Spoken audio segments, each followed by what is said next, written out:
Okay, folks, this is what we're going to be looking for on this trip. And this is a crayfish, crawdad, mud bug, whatever you want to call them. This Pacific Northwest variety. I'm not sure what it is as far as the species or anything else, other than pretty darn tasty. As you can see, they're pretty good size out here. Got nice big claws on them. Let me see if I can do this without him pinching me. Nice big tail. There's a lot of good meat on these guys. Nice big claws on this one. So, anyways, that's what we're going to be looking for. Okay, well, I figured that before we go out on the boat, I'll give you a quick rundown on the traps here. This is a Walapa Bay trap. Good little trap. You can see it's got the little trap door so you can get things inside and out. This little clip here, made that out of old coat hanger. It's a good idea. That keeps your bait out in the center of the trap so the mud bugs or the crawdads don't just stand outside and eat. You know, they're not going to go indoors if they can have a nice outdoor meal. This one here, this is a Terry Bullard trap. I don't know if you can see it, but on the inside of the funnels there, I have these little guards, escape guards. Nylon funnel. Probably, I'd say dollar for dollar, pound for pound. That's probably my top producer. It's a hell of a good trap.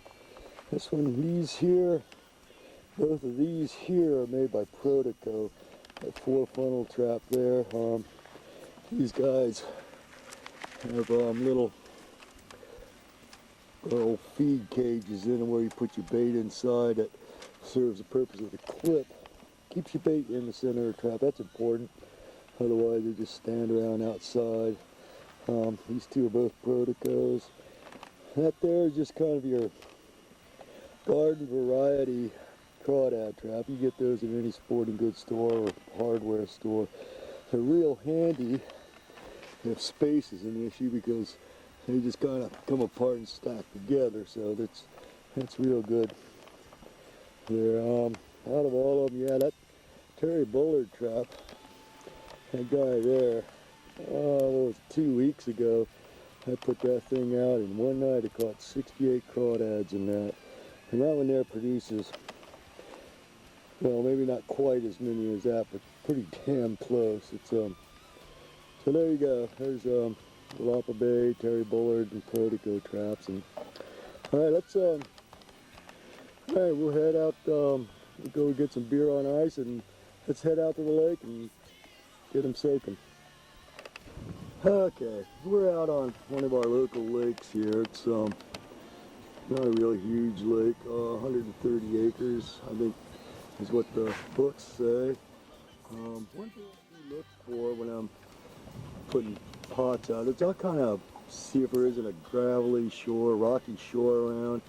You know, crawdads are the bottom of the food chain, so they need lots of little nooks and crannies to hide in. I'll usually, I'll shoot for about, no, I think that says 16 feet. Yeah, 16, 15 feet is what I normally will shoot for.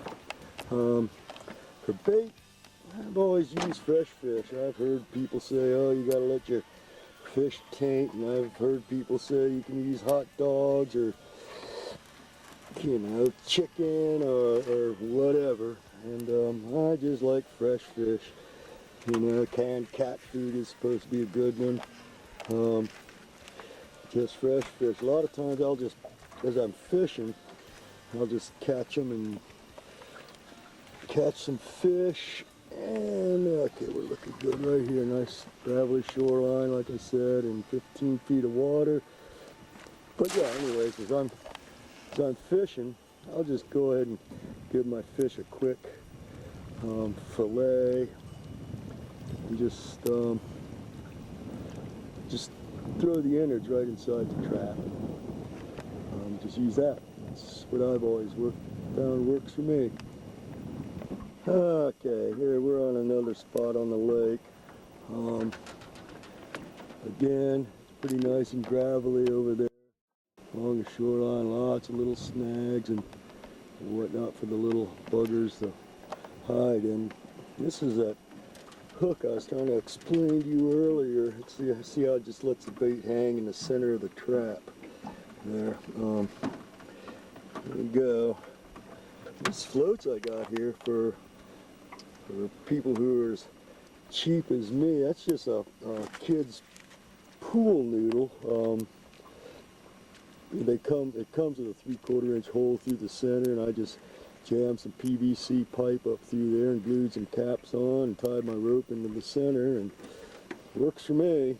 So yeah, let's see if we can get this out here. And this is the last one. Washington State limits you to 5 traps.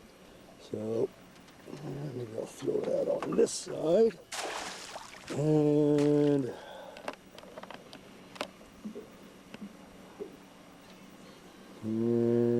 there we go. Okay, so that's it. Like I said, gravelly spots, about 15 feet or so of water, and you should be good. Fresh fish is about the best bait I've ever used. So, okay. There you go, folks. That was the end of part 1. Part 2 I'll have up in a couple, 3 or 4 days. For either one of the 2 people who watch this, if you have any questions, just leave a little thing on a comment thing there on YouTube, and I'll answer it if I can. Until then, keep fishing lines tight and keep your beer cold, you know. Thanks for watching. You'll come back now, you hear? You're a goose.